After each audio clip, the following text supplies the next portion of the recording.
couple nights ago, I saw the weirdest thing. It was about 1 in the morning, and I wasn't sleepy at all. It couldn't have been a dream, because I was nowhere near tired. Hoping to wind down, I went to the family room and turned on the TV. We have a DVR box through Verizon, and everyone in the family picks a few shows they like to record. Of course, with the 2.5 bronies in the house, Friendship is Magic was set to record every episode and kept up to 7. I scrolled through to see the ones we had recorded, and picked the one on the very bottom. Unwatched. Dragon's Eye. Dragon's Eye is one of my favorites. The teaser, however, was not Dragon's Eye, and not even close. I'm used to the TV guys saying one episode is airing, but it was actually switched out the last minute, but this was something else. It wasn't any episode I recognized, and you believe me when I say I've watched them all. It wasn't too surreal, though. It was probably Sparkle pacing around her bedroom, listing all the things he had to do that day. Return a book, visit Fluttershy, yada yada. And then she said, "Spike, are you getting this?" And so is Spike's bed, but instead of him, it's a cute little Spike-looking ragdoll with button eyes and polka dot pats in the seat. It looks absolutely adorable. Twilight laughs, and we go to the opening. To further confuse matters, the opening music was the Enhanced Season 2 song, but there was no train or anything. It had the video of the Season 1 opening. Someone else replaced it in the timeline, unless this was a late Season 3 episode and they were done pushing the train toys by that point. After the opening, there were commercials. I fast-forwarded through them, but from the looks of it, they were all normal commercials. Then the show came back to show Twilight in Circle Cube Corner, the Spike doll on her back. The title was Half-Baked Sun Cakes. Twilight was pacing back and forth, giving some plot exposition about how they were making special cupcakes for Princess Celestia to thank her for letting Twilight stay in Ponyville with all her friends. Pinkie was supposed to be making them, then Twilight would use her unicorn magic to take some sunshine and put them into cupcakes, making them sun cakes. Twilight was all alone, but she was talking like she was talking to her friends. Then she started reacting to something that wasn't happening. From what I could gather, Twilight suddenly realized the cupcakes were missing. She began looking around and asking questions, and it was then I realized that she was talking directly to her friends who weren't there. She was responding like they were talking to her too. It made it hard to follow, and I can't remember much of what she said, but it would be like this, for example.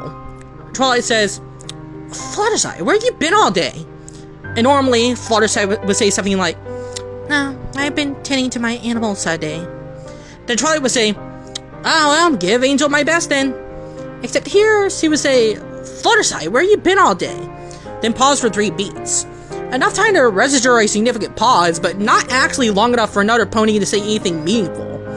And then she would say, "Oh, well, give Angel my best then." Twilight moved and acted like there were other ponies on screen. In fact, the camera was positioned so that other ponies sort of fit in the frame, but it was just Twilight. Anyway, I think Pinkie Pie started panicking because Twilight kept telling her to calm down, that they would find the cupcakes. Then she pulled a magnifying glass out of Hammer's space and began looking for clues. The rest of the first act was all her looking for clues, asking the Spike doll to write them down and questioning other ponies. It would have been an ordinary show, except that Twilight seemed to be the only pony in all of Ponyville, because there was no one there to question. She began to get flustered, but the cute kind of fluster, like at the end of Look Before You Sleep, and not the creepy fluster from Lesson 0. There were plenty of jokes, cute moments, but I was too busy trying to figure out what I was missing, besides every other pony in existence, to retain any specifics. Finally, it was time to go to Counterlot. Even though the cakes were still missing, Twilight looked nervous. She was afraid of what Celestia would say if Twilight arrived empty-handed after promising a surprise. After the commercial, she was already in Canterlot, and Canterlot was abandoned too. She walked up to the castle and ran around the palace grounds, stopping to introduce her friends to old guards and palace workers she used to know. Again, Twilight was the only pony. Then, when she got to the throne room, her ears drooped. Her tail hung. I went, "No," and she went inside. She apologized for not bringing the cupcakes. She promised that she tried her hardest to find them after they disappeared, and she was sorry she let Celestia down. I don't know what Invisible Celestia was saying to Twilight, but whatever it was, she slowly started to lift her head up. Her eyes brightened and her tail stopped hanging. She looked happy. Then the music changed, like they were starring a musical number. Hot dog, a sneak preview of a new episode and a musical number? It sounded incredibly familiar, and after the first few bars played, I realized it was, no kidding, Super's Ave Maria. Only, if it were arranged by Daniel Ingram. Twilight was singing, and I swear it was Tara Strong's voice, not Rebecca Soykett. The whole song was accompanied by some of the most beautiful imagery I've ever seen animated in Flash. It panned over valleys colored with wildflowers, up mountains blowing with wind and a cave belching smoke, down to the ocean waves that, when they broke on the shore, made a faint rainbow appear. The words were completely different, and all I can remember was what I jotted down. Ave Maria, birther of the sun, the beauty of all our nights and sunless days. Ave Maria, heaven's bride. When it was over, we made back to Twilight at Circuit Cube Corner. She was laughing, and I gathered that she had just found the cupcakes. She explained, Mrs. Cake had taken them out of the oven and turned it off. Then Mr. Cake, flustered with all the work and their new twins, thought that they needed to go in, so they had been sitting in the oven this whole time. Twilight laughed, saying it was a good thing the oven wasn't hot. It looked like a gas range. And she flicked the switch on the stove it didn't light, but she acted like it did. Then came the letter.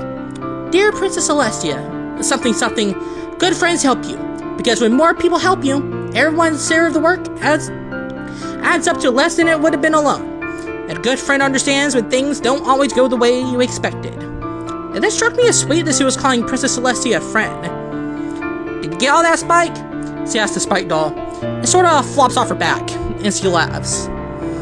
Then, the creepiest goddamn thing happens. She stops, and her face has this look of complete heartbreak. It's like when Pinkie Pie thought her friends didn't want to come to her party. It was like your face the first time you finished Milo Dassy. She sits down, a look of despair and ultimate sadness on her eyes, now watering. Sad stock music played in the background.